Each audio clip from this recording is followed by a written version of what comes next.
श्री सद्गुरुदेव भगवान की जय। श्री सीताराम सरकार की जय। श्री राधा रमण लाल की जय। श्री गौरी शंकर महादेव की जय। सभी दर्शकों और भक्तों को कोटि कोटि प्रणाम। सबको प्रेम भरा जय जय श्री राधे, जय जय श्री सीताराम। जितने भी साधक हैं, भक्त हैं, बहुत ही महत्वपूर्ण विषय है और सभी साधक बहुत ध्यान से सुनेंगे।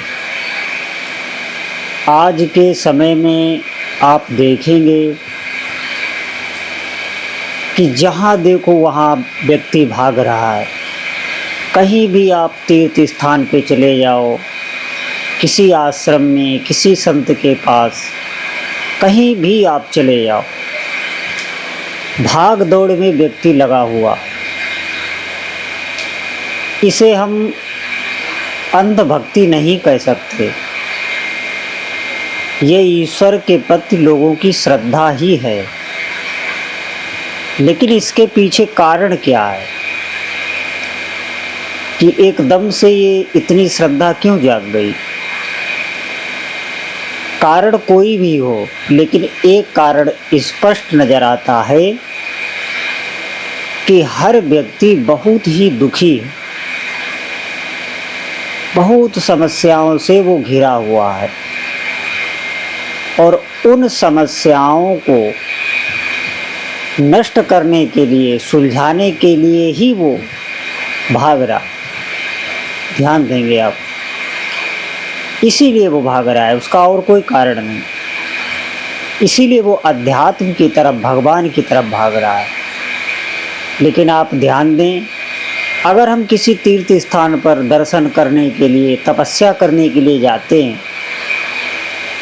तो जितना समय आप वहाँ पर तप करते हैं, आपने परिक्रमा की, दर्शन किए, जो भी आपने अनुष्ठान किया, उस समय तो आपके मन में शांति का अनुभव हुआ, प्रभु के कुछ आपको भाव भी प्राप्त हुए, आप उत्साह में आ गए, प्रसन्न चित्त हो गया, भीतर से शांति का अनुभव होने लगा, तो आपको लगा कि हमें कुछ प्राप्त हुआ।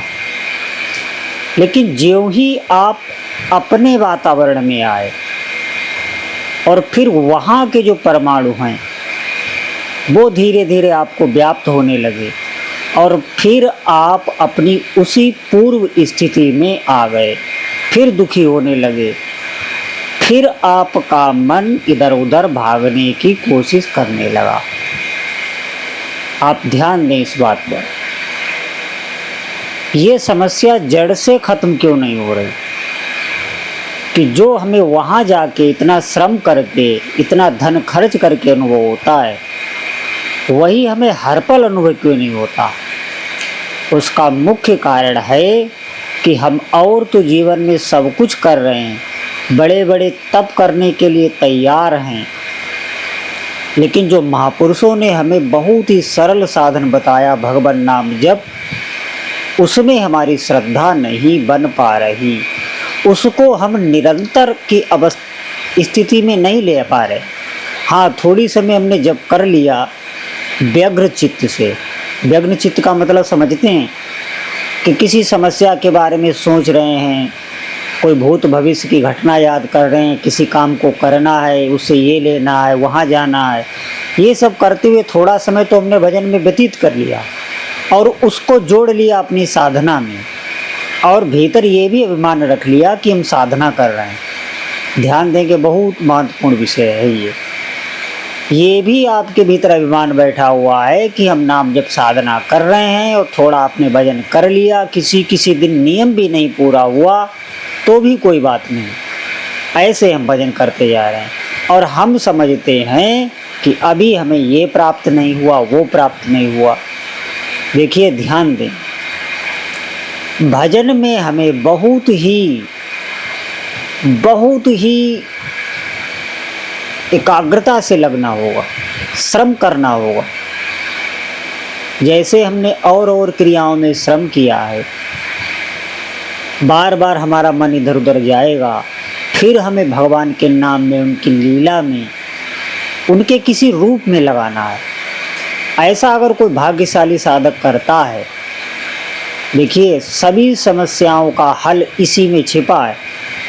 जब हम भगवान के किसी भी रूप का चिंतन करते हैं, उनके धाम के किन्हीं भी स्थानों का चिंतन करते हैं, उनकी लीलाओं का चिंतन करते हैं, या नाम के अक्षरों का चिंतन करते हैं, या अपने गुरुदेव के श्री चरणों का चिंतन करते हुए जप करते हैं, तो आप देखेंगे निश्चित ही थोड़े ही दिनों में आपको बहुत लाभ मिलने लगा है। जिस आध्यात्मिक लाभ के लिए आप इधर उधर भागते फिरते, वही आपको आपके घर में वस्तु मिलने लग जाएगी। बात यह है लगने की। नाम जप को हम कितना महत्व दे रहे हैं, कितना हमने इसको बहुत ही, जैसे जीवन में हम धन के लिए बहुत ही सीरियस रहते हैं, ऐसे नाम जप के लिए कब हुए, कितना महत्व दिया। अगर आपने भजन को अपने जीवन का सब कुछ मान लिया है, यहाँ तक कि जैसे हम अपनी सुख सुविधाओं के लिए चिंतित रहते हैं, इसी प्रकार हमारी नाम जप में रुचि हो जाए, भजन में हमारा मन लगने लग जाए, भजन में हमारी निष्ठा बढ़े, जप की संख्या बढ़े, हे प्रभु हमारी नाम जप में और निष्ठा बढ़े और भाव बढ़े। ऐसे जिस दिन हम सीरियस हो जाएंगे, भीतर से ये आने लगेगा, तो निश्चित माने हो आपकी सभी भाग दौड़ बंद हो जाएंगी। क्योंकि भगवान का नाम जप ये सभी पापों को खा जाता है, ये ध्यान में। अगर कोई अच्छा नाम जापक साधक है, सुबह से शाम तक वो बार बार भूलता तो है नाम जप, किसी भी क्रियावश, किसी भी स्वभाववश बार बार उसका नाम जब विस्मरण हो जा रहा है, लेकिन फिर भी वो नाम को पूरे दिन पकड़ने की कोशिश कर रहा है, जप करने की कोशिश कर रहा है।